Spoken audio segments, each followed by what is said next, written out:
The earth of Africa does not shake with fear, it trembles with the seismic force of truth, shattering the hollow myths of Western domination. Julius Malema, the fiery leader of South Africa's economic freedom fighters, EFF, has once again set the continent ablaze with a speech so raw, so unflinching, that its shockwaves ripple from Cape Town to Cairo. His voice roaring like a lion breaking free from chains, echoes a growing defiance across Africa, a refusal to kneel any longer to the suffocating grip of imperialism.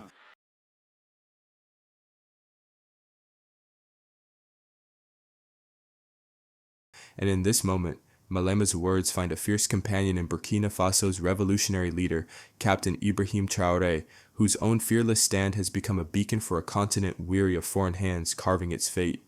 Speaking to a charged crowd in Soweto, Malema left no room for doubt.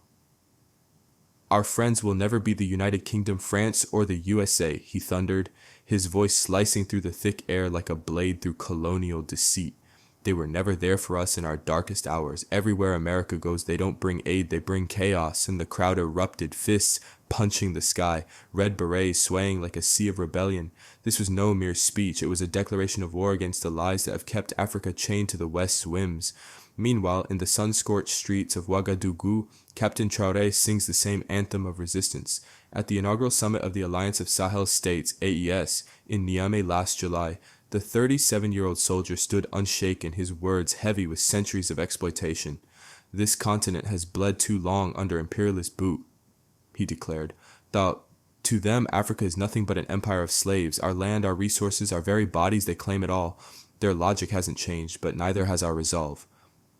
Coincidence. Malema and Traoré are not isolated voices, they are the vanguard of a pan-African uprising, a continent-wide awakening. From Johannesburg to Bamako, the message is clear. Africa will no longer be the West quarry, its dumping ground, its puppet stage.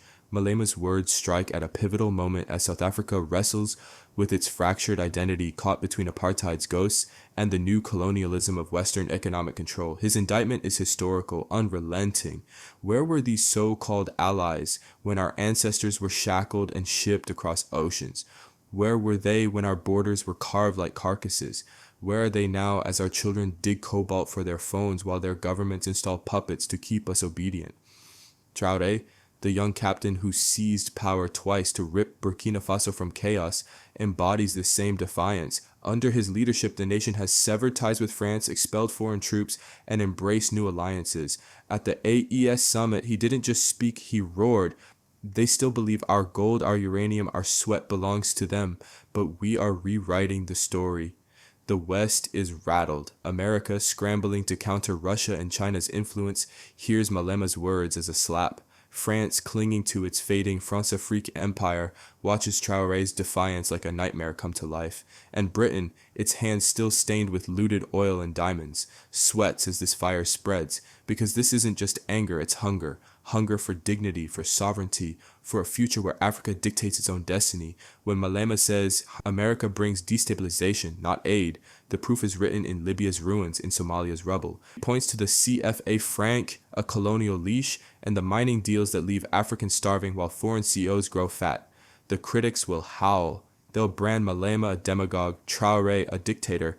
They'll call their words dangerous, but dangerous to whom? To the system that thrives on African suffering? Let them squirm. Every time Malema speaks, every time Traoré stares down the imperialists, the rot at the core of that system is exposed.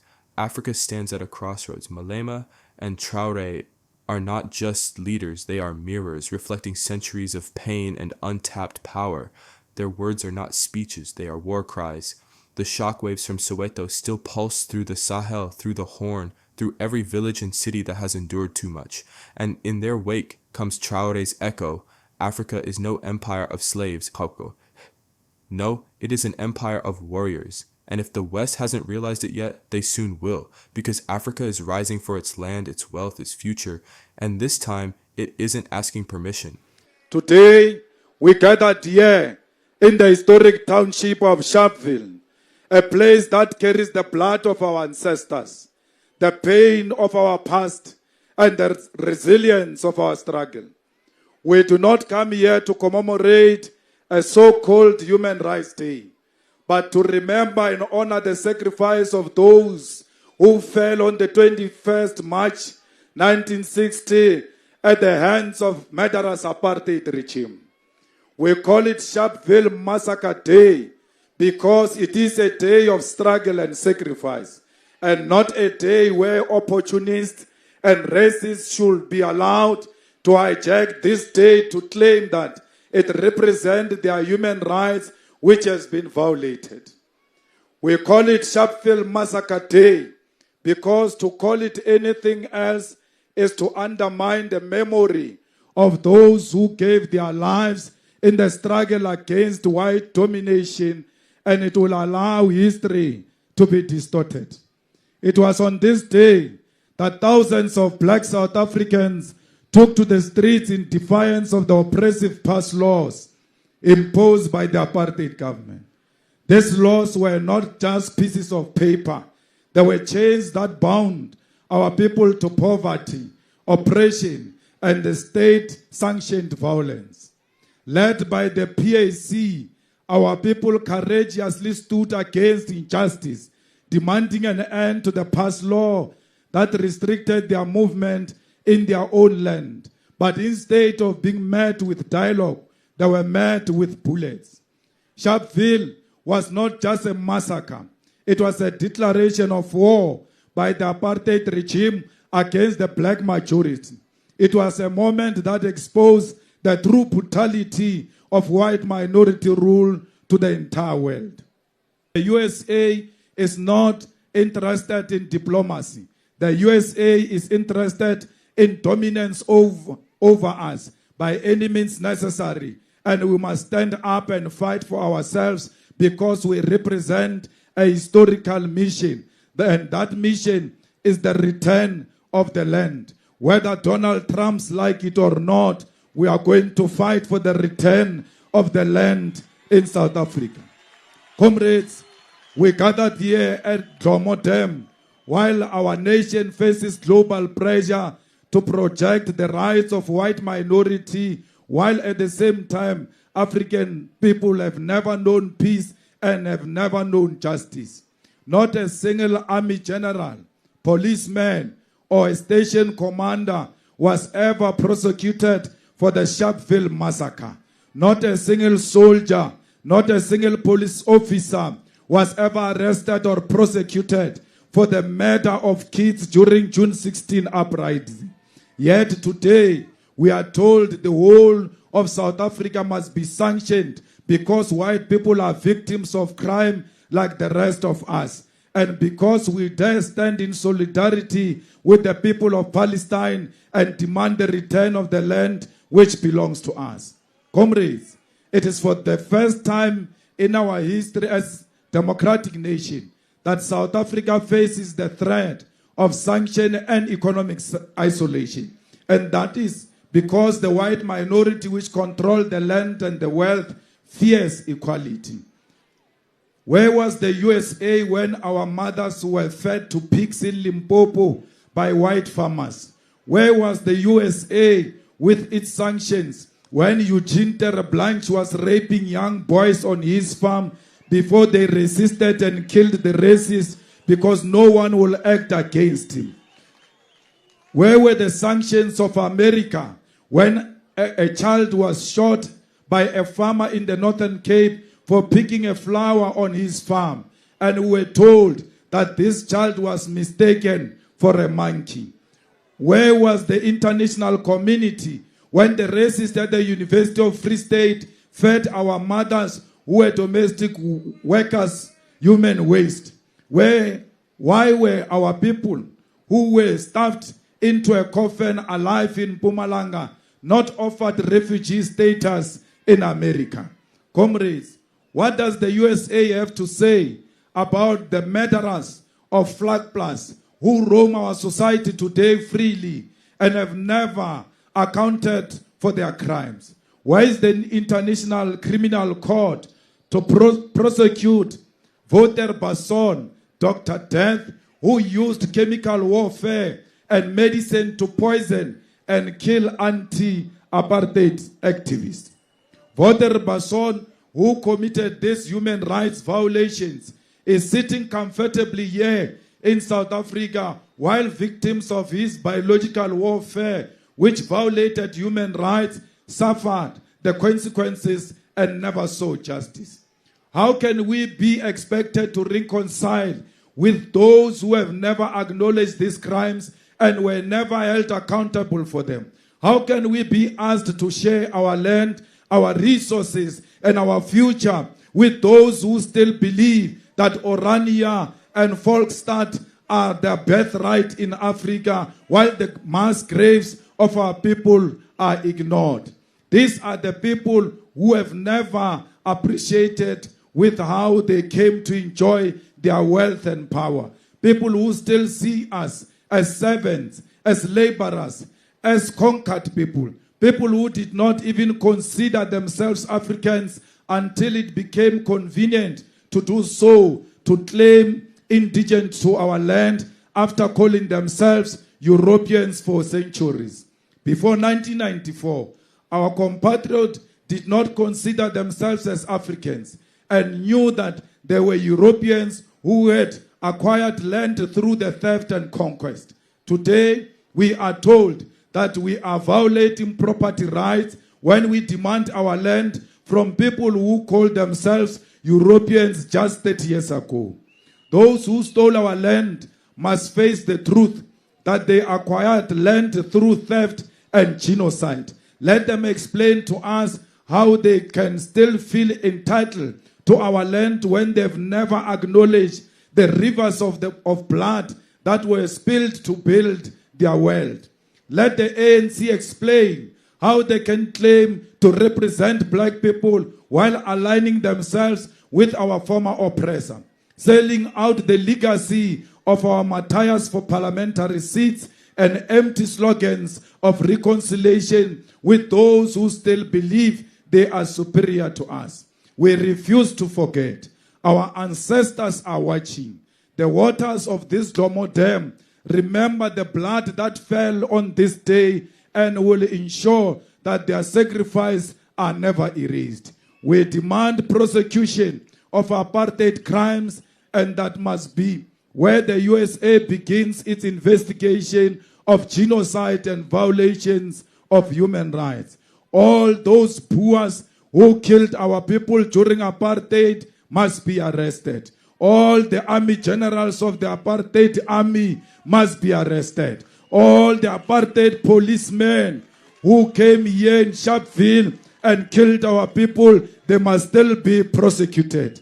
Kaspedi bar molato a ubole re abanyaka till today. Comrades, the apartheid regime in South Africa did not fall on its own. It was forced to its knee by the unbreakable resistance of the people and the relentless pressure of the international community. Nations across the world took a stand against racist state by imposing trade sanctions, diplomatic isolation, and sporting boycotts that crippled the apartheid economy and exposed its brutality to the world. It was a pan-African struggle supported by our fellow African nations who understood that the oppression of one African nation was an attack on the entire continent. This nation sacrificed their own security, stability, and resources to assist in the fight for our liberation. Zambia, under the leadership of Kenneth Kaunda, became a frontline state for the liberation movements, providing a safe haven for exiled ANC and PAC members. The country allowed the ANC to establish its headquarters in Lusaka, offering logistical and financial support despite constant threats and military attacks from the apartheid regime.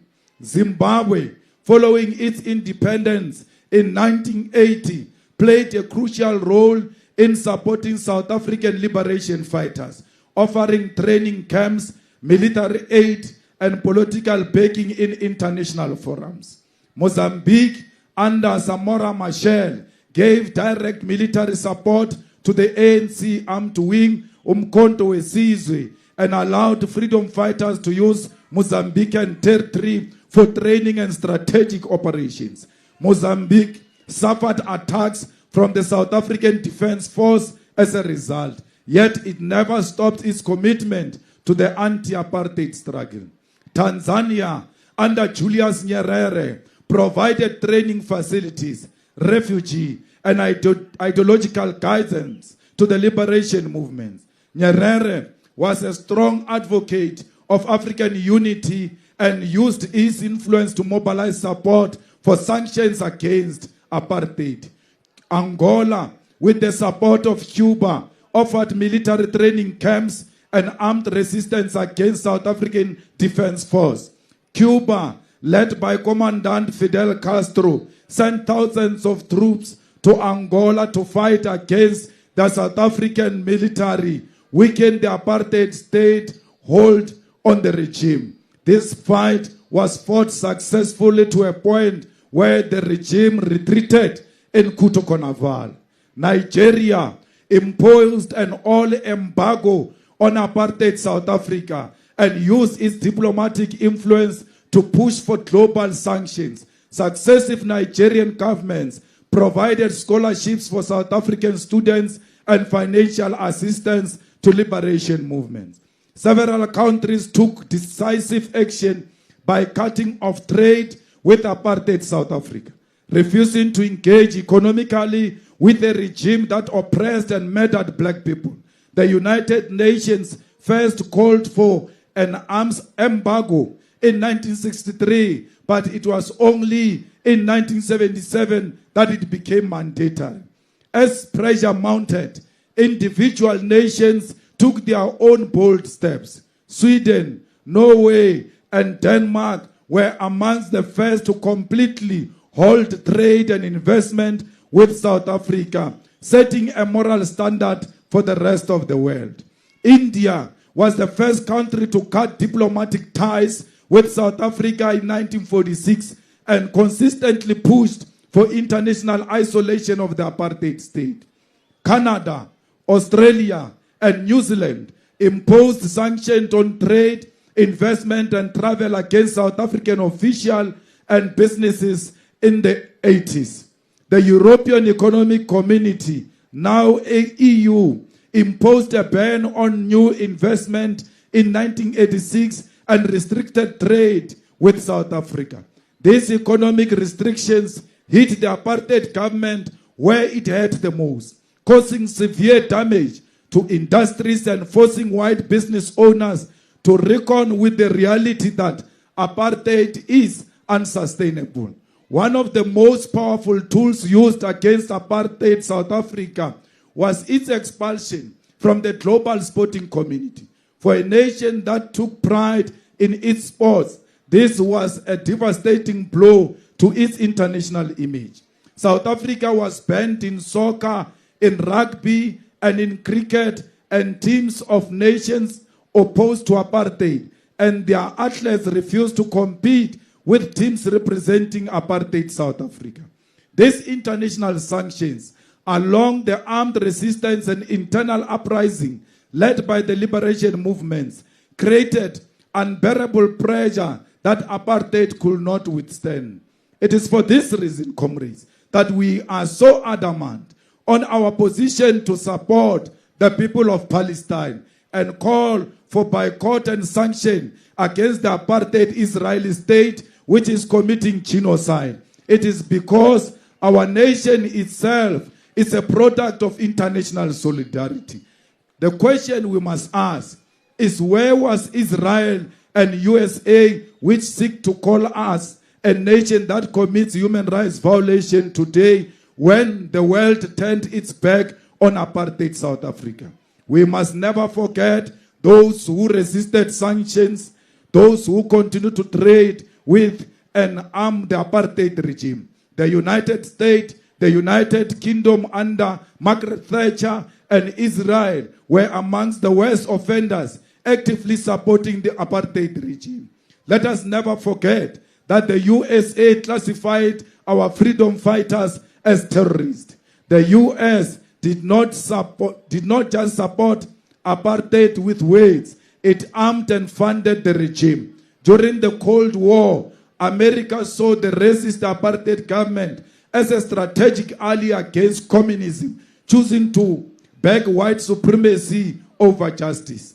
The CIA assisted in the capture of Nelson Mandela in 1962, handing him over to the apartheid regime. Washington ensured that South Africa's economy remained functional, allowing companies like General Motors, IBM, and Coca-Cola to continue business while black South Africans suffered under the boot of operation. Comrades, the USA sold weapons to the apartheid government, helped them develop nuclear technology, and even gave intelligence to the South African military, which it used to target anti-apartheid activists. The American government's policy mirrored its own history of racial oppression. Just as the USA armed the South African apartheid regime, they now fund Israel's genocide against Palestine, ensuring that another racist settler colonial state can continue its domination. Comrades, we must never succumb to pressure of America. America has never helped us with anything, even during apartheid. They cannot threaten us now with sanctions. Everywhere else America goes, you must know they never go to help those people. They go to destabilize those countries. They did the same thing in Libya. They did the same thing in Iraq. They did the same thing in Afghanistan. Now they want to come to South Africa and destabilize it. We must unite against American imperialism and colonialism. We must not be intimidated by Elon Musk and everybody who stands with him. All those who are offered an opportunity to go to America because there is a genocide against them in South Africa, you are free to go. The borders are opened for racists to leave South Africa. We have no home for racists in South Africa. Our friends will never be United Kingdom. Our friends will never be France. Our friends will never be USA. They were never there for us during difficult time. Palestine was there for us during our difficult time. Palestine associated with us during difficult time. We will always support the people of China, the people of Russia, the people of Venezuela, the people of Haiti, and all the progressives in Cuba who stood with us. Today, even when we are confronted with serious sanctions, we are not scared because we know we are direct beneficiaries of international solidarity. I call on you to continue paying solidarity with the people of Palestine. It doesn't matter what Trump will do to us. We will die next to the Palestinian people. We will be buried next to the graves of the Palestinians. Comrades, we support Russia because Russia equipped us, Russia trained us, gave us education, gave us money to fight with the apartheid government. We will never stand with Ukraine. And we don't want Zelensky to visit South Africa because he's a puppet of the Western forces. Comrades, our people are being killed in Sudan. Life is being lost. No one is saying anything because it's an African life. We must fight and always continue to raise the plight of the children and women of Sudan. We must no longer allow a situation where blacks kill other black people because they want riches of that country. Africans must unite everywhere and do not find it easy to kill one another during these difficult times. Comrades, we have seen the killings in Mozambique, and they should know, the people of Frelimo in Mozambique, that if there is instability in Mozambique, it's going to affect South Africa. That's why we will not allow that there is instability in Mozambique. We want peace in Mozambique. We want free and fair elections in Mozambique. We want free and fair elections in Zimbabwe. We call on Zimbabweans to stop being cowards and confront Mnangagwa's government and go and reclaim their own country. They cannot continue to stay in South Africa as if they are enjoying life here. You will never enjoy life in somebody else's country. You can only enjoy life if you go home and remove ZANU-PF from power and arrest those who are stealing the gold of Zimbabwe. Comrades, here at home, the youth of South Africa have no reason, none whatsoever, to support the GNU. The GNU is a government of cowards who want to perpetuate the poverty of black people. Black people, especially black women, are the ones who are suffering under GNU. The unemployment is too high in South Africa to a level of 47%. Let me not talk about Eastern Cape because the level of unemployment and poverty is beyond 50%, meaning half the population of the Eastern Cape is unemployed, meaning half the population of the Eastern Cape is suffering from poverty and hunger. Comrades, the mines are still owned by the whites. Construction companies are owned by the whites. Trade is being done amongst white people. Agriculture, our land, is still in the hands of the whites. That's why you don't have jobs. They will never create jobs for you because they want you to remain inferior. Only the EFF will create jobs for the youth of South Africa. Only the EFF will reindustrialize the whole of South Africa. All these factories that are closed at Vaal will be opened under the EFF because it is the only organization with a clear focus.